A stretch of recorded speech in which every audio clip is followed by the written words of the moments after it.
Olá pessoal, a paz do Senhor. Hoje eu estou aqui para conversar com vocês sobre um dos grandes mistérios da Bíblia. Essa é a nossa quarta aula da série Discipulado e eu quero falar com vocês sobre a Trindade. Bom, para começar o nosso assunto, eu preciso dizer que a palavra Trindade ela não aparece na Bíblia em nenhum momento. Mas nem por isso ela se torna uma heresia. Porque, na verdade, apesar da palavra não aparecer na Bíblia, a ideia que ela representa, o significado dela, é constantemente apresentado nas páginas da Bíblia para nós. É constantemente ensinado, reforçado, e é por isso que a doutrina da Trindade é uma das bases da nossa fé. Bom, o que a doutrina da Trindade diz? Ela nos ensina que o Deus Pai, o Deus Filho, Jesus Cristo, e o Deus Espírito Santo, eles coexistem eternamente, porém são um único Deus. O que isso significa? Significa que existem três pessoas que são iguais em poder e glória, em capacidade, que essas três pessoas elas exercem funções, papéis diferentes ao longo da história da humanidade, mas que essas três formam o nosso único Deus. E muitas vezes a gente tenta explicar isso usando as coisas da criação, as coisas criadas. Mas a gente acaba caindo num erro teológico. Por quê? Porque nós estamos tentando explicar um ser divino, criador de todas as coisas, a partir das coisas finitas, coisas criadas. E, por exemplo, nós usamos o exemplo do ovo ou da água, né? E isso nos leva a erros teológicos. Quando nós falamos do ovo, nós dizemos a casca, a clara e a gema formam o ovo, uma coisa só. E isso acaba gerando um equívoco teológico, por quê? Porque a casca sozinha, ela não é um ovo. Mas o Espírito sozinho, o Espírito Santo sozinho continua sendo Deus. Jesus Cristo sozinho continua sendo Deus. Da mesma forma, quando nós falamos sobre a água, nos seus três estados, né, sólido, líquido e gasoso, nós pensamos, é uma mesma coisa que assume três funções ali, no estado líquido, no estado gasoso e no estado sólido. Porém, quando a gente pensa sobre Deus, a gente pode cair no erro de achar que Deus é uma coisa só, que assume papéis diferentes ao longo da história. Então, ora ele é o Deus criador, ora ele é o Deus que morre na cruz, ora ele é o Deus que nos serve como conselheiro, que caminha conosco aqui, nos consolando. E não é assim. São três pessoas distintas que exercem seus papéis distintos ao longo da história, mas que formam o nosso único Deus. A Bíblia, ela traz em vários versículos essa ideia de que existe um só Senhor, existe um só que deve ser adorado. Inclusive há um mandamento sobre isso, que somente ao Senhor nosso Deus nós devemos adorar, somente a Ele nós devemos servir.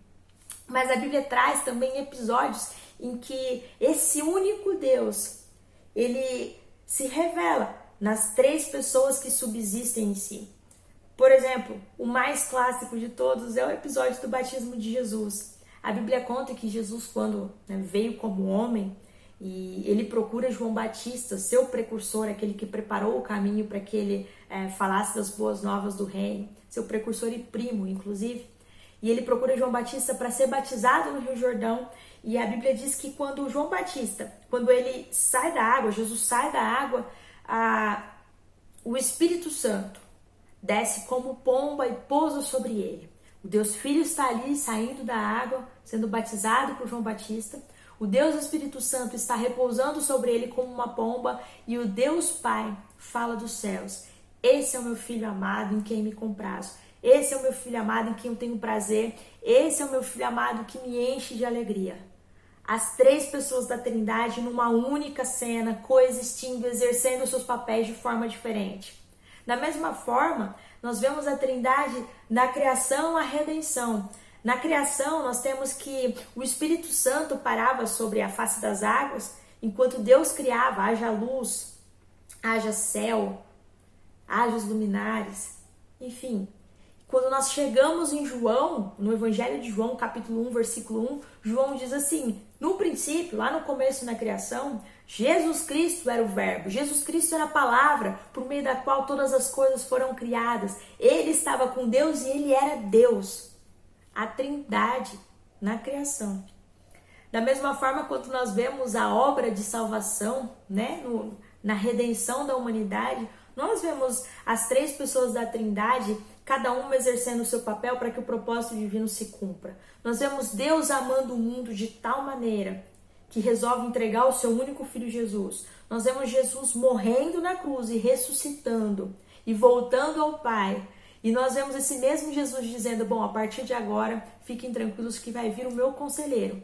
E esse conselheiro vai ajudar vocês a guardar tudo que eu ensinei. Vai ajudar vocês no processo de santificação, até que eu volte. As três figuras da Trindade assumindo seus papéis diferentes na história da humanidade e sendo o nosso único Deus.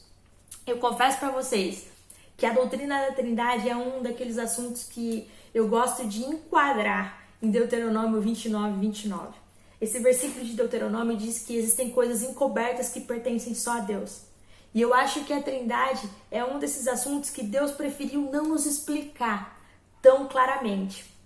Ele preferiu não entrar em detalhes com a gente. Mas de tudo isso, o que eu guardo para mim e que eu desejo que você guarde é que o grande amor de Deus Pai nunca se afaste, nunca acabe na nossa vida. Essa é a promessa que nós temos na palavra, que nada vai nos separar desse amor. Eu desejo que você entenda que a paz de Cristo Jesus, que Ele conquistou na cruz quando Ele suportou o castigo do nosso pecado, envolva os seus dias e que você possa desfrutar dessa tranquilidade de estar reconciliado com Deus, de estar em paz com Deus, mesmo em meio às tempestades da vida. E que as doces consolações do Espírito Santo estejam com você todos os dias, te ajudando, te fortalecendo para que você tenha coragem e vontade de buscar a tua santificação e de buscar na palavra de Deus os conselhos do Espírito Santo para a tua vida, para as tuas decisões, para aquilo que você vai fazer. E eu recomendo fortemente que você pegue o plano de leitura dessa semana e use ele nos seus momentos de devocional para ouvir a voz de Deus, para estar mais perto de Deus, para te ensinar a adorar, a servir melhor esse nosso único Deus. Porque, como diz Apocalipse 4, 8, Santo, Santo, Santo é o Senhor Todo-Poderoso, aquele que era, que é e que há de vir. E Ele está vindo, Ele está vindo. É isso. Boa semana, fiquei com Deus, até.